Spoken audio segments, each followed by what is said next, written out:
पंचगंगा नदीमध्ये प्रोसेसचे रासायनिक विषारी पाणी सोडणे बंद करा, अन्यथा 3 जून रोजी कुरुंदवाडहून इचलकरंजी शहराला जाणारा पाणी पुरवठा रोखण्यात येईल, असा इशारा आंदोलन अंकुशचे धनाजी चिडमुंगे यांनी कुरुंदवाड येथे आयोजित पत्रकार परिषदेत दिला.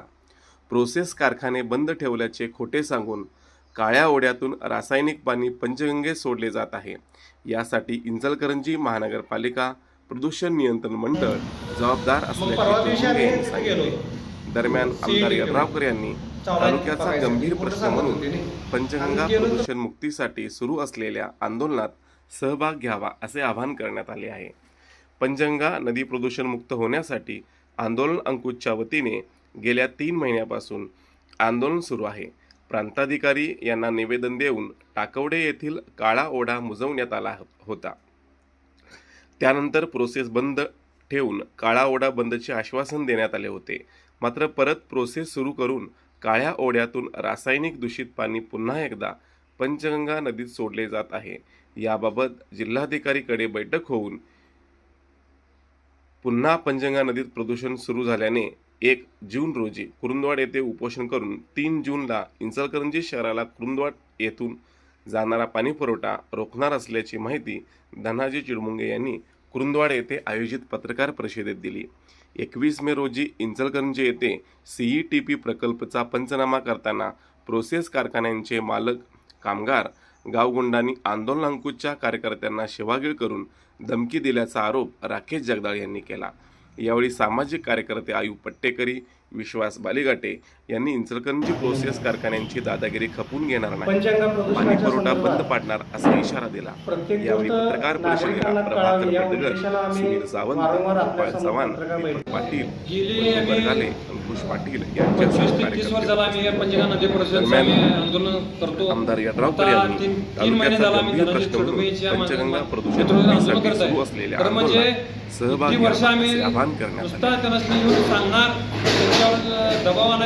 आज आम्ही आता परवा दिवशीच्या त्या प्रोसेसमध्ये गेलो CETPच्या प्रकल्पामध्ये. त्यावेळी असं स्पष्ट लक्षात आलं की 1.5 फुटाच्या 3 पाईपमधून त्या प्रोसेसमधून येणारं पाणी त्या CETPमध्ये येत होतं आणि 3 इंचाच्या 2 फक्त लाईनमधनं ते शेताकडे जातं.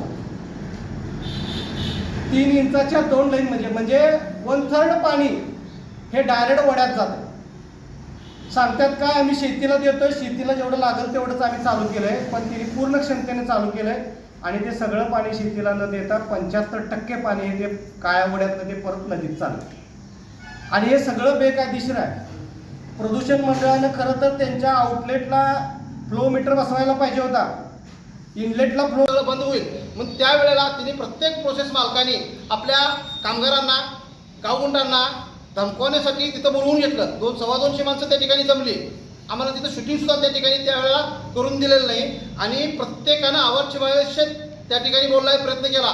तुम्ही हागमूत आलेलं पाणी पितायचा, आमचं पाणी तुम्हाला काय अडचण आहे, तुमचा भाजीपाला आम्ही येतो आणि त्याला कॅन्सर होतोय. अरे बाबांनो, तुमचं पाणी पिऊन आम्ही जो भाजीपाला पुरवतोय तो जर स्वच्छ पाणी असते तर कॅन्सरचा विशेष कुठं आला असता. तुमच्या या चुकीच्या वागण्यामुळं असं झालंय आणि वरती आमची आरेरवी तुम्ही त्यांचंच पैसे घेताय, कोल्हापूरकडे बघत नाही.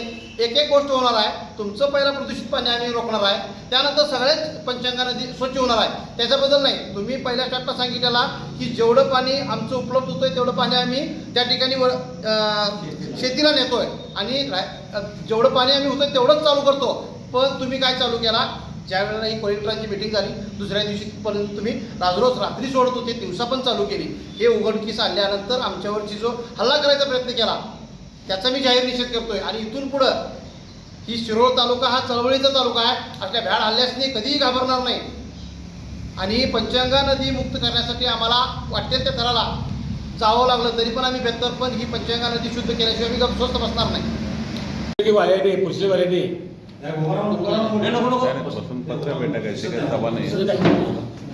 जे इतर परिस्थितीवाल्याने जे आगाऊपणा जे चालू केले आहेत की कुठली तरी संघटना आणून काय तर आम्हाला हे करत असतील तर आम्ही त्यांना सुट्टी देणार नाही.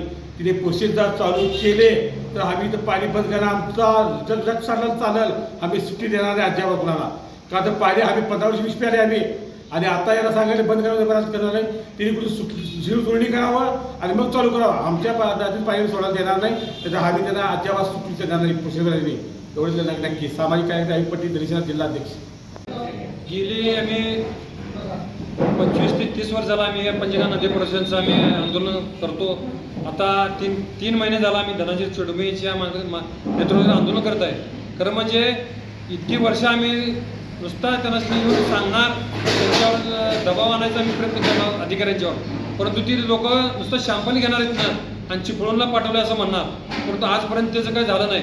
खरं म्हणजे त्या प्रोसेसरच्या मालकांनी सुद्धा काय तर ठरवायला पाहिजे की इतकी वर्ष ह्या खालच्या लोकांची तब्येत काय होत असेल, जमिनी आमची बाद व्हायल्यात आणि जर सांगून जर ऐकलं नाही तर आम्हाला पुढचा निर्णय काहीतरी घ्यावा लागणार. आणि असं जर आता इथं आपल्या अंकुश संघटनेच्या वतीनं बांध गाठला परवा दिवशी, जे 1.5 महिन्याच्या मागं. त्याच्यानंतर महापौरांची तिथं मीटिंग झाली, त्याच्यानंतर परत 2 वेळा मीटिंग झाली, समिती तयार करण्यात आली, परंतु अजून त्यांनी नुसता वरच्या लेवलनं म्हणजे आपलं आम्हाला काय थांबवायला होऊ देणार. आणि इथं पुढं जर चालू करायचा प्रयत्न केला तर जसे उत्तर देण्यात येईल.